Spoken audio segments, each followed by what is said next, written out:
vous dire que le Saint-Esprit n'est pas une fête à être fêtée. Le Saint-Esprit n'est pas à se souvenir de lui seulement dans une période particulière de l'année. Là, ce n'est pas connaître c'est pas mauvais, non? Non, en fait. C'est totalement mauvais dans notre contexte aujourd'hui parce que nous l'oublions tout au long de l'année. Nous ne faisons pas mention de lui. Vous ne verrez pas... Il y a une période donnée, voilà, on se dit, on va le célébrer. Voilà, c'est rare de voir des gens faire des séminaires sur le Saint-Esprit à l'occasion juste de parler de lui. Mais nous allons voir beaucoup de séminaires sur le Saint-Esprit, l'effusion du Saint-Esprit, les dons spirituels, le fruit de l'Esprit, seulement en période de Pentecôte. On dirait que les chrétiens doivent redécouvrir cette image du tableau, qui a toujours été là, dont on doit parler tous les jours, dont on doit être avec lui tous les jours, mais que nous nous souvenons de lui que dans une période particulière. Et cela n'est pas la volonté de Dieu.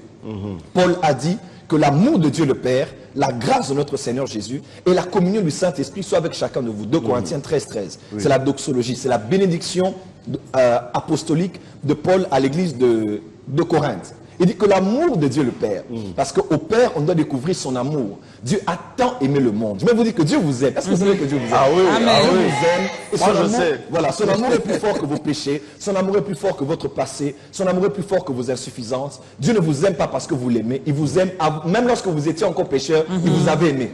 Donc, du reste, l'amour que nous avons pour Dieu n'est que le reflet de l'amour qu'il a eu pour nous.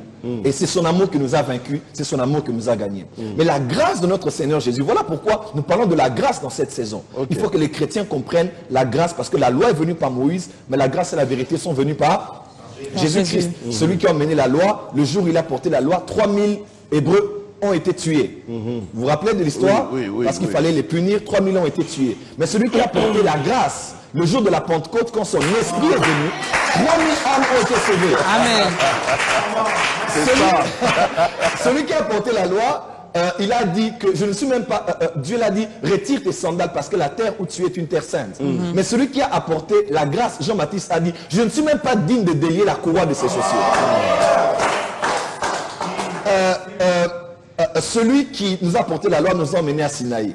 Mais celui qui nous a porté la grâce nous a emmenés à Sion. Là où il nous a accordé la grâce, dans l'assemblée des premiers-nés, nous nous réunissons pour célébrer et dire Glory to God forever. Mais il a finalement dit, et la communion du Saint-Esprit.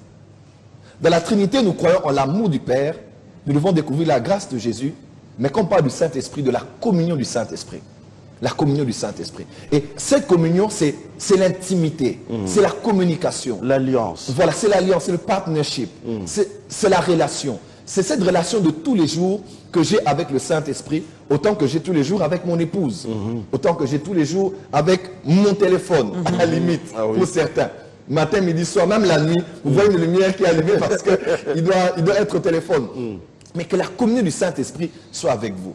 On parle même de la Trinité, de Genèse à Malachie, c'est la dispensation du Père. Voilà pourquoi tous les prophètes qui prophétisaient disaient « Ainsi parle l'Éternel ». Parce qu'ils parlaient au nom du Père. Et de Matthieu à Jean, c'est la dispensation du Fils. Voilà pourquoi la parole faite chair maintenant habitait parmi nous. Et il ne disait pas « Ainsi parle l'Éternel », mais il disait « En vérité, je vous le dis ». Et maintenant, des actes des apôtres jusqu'à nos jours, et avant l'enlèvement, ce n'est pas la dispensation du Père, ni du Fils, mais c'est la dispensation du Saint-Esprit.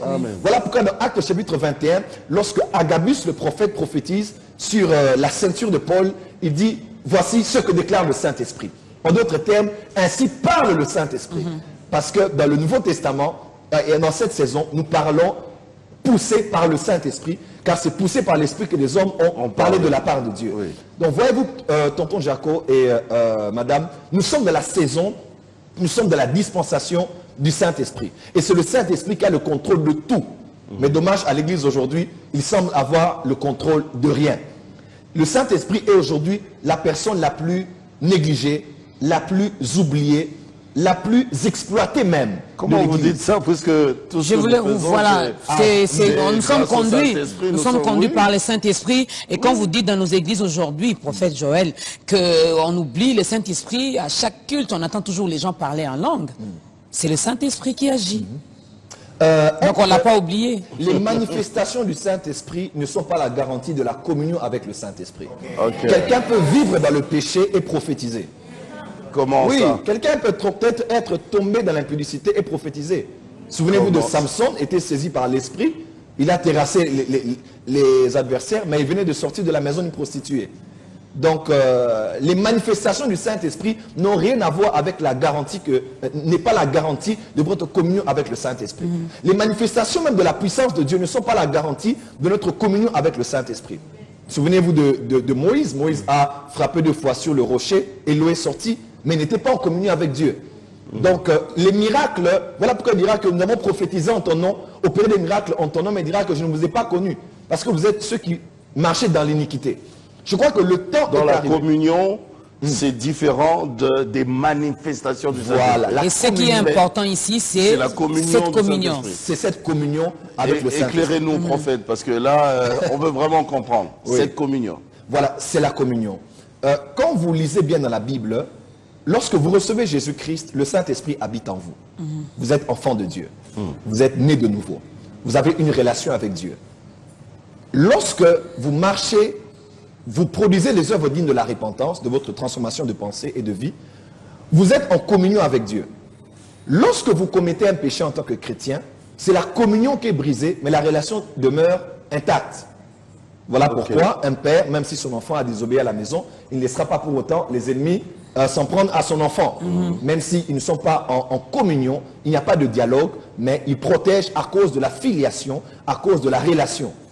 Mais la communion revient lorsque l'enfant revient pour se confesser devant son père, reconnaître ses torts, et à part la relation, la communion est renforcée. Et la communion aujourd'hui, c'est la communion avec le Saint-Esprit. Lorsque vous marchez dans le péché, lorsque vous commettez des péchés, la communion est brisée. Mais la relation demeure toujours là. Le Saint-Esprit ne vous quitte pas.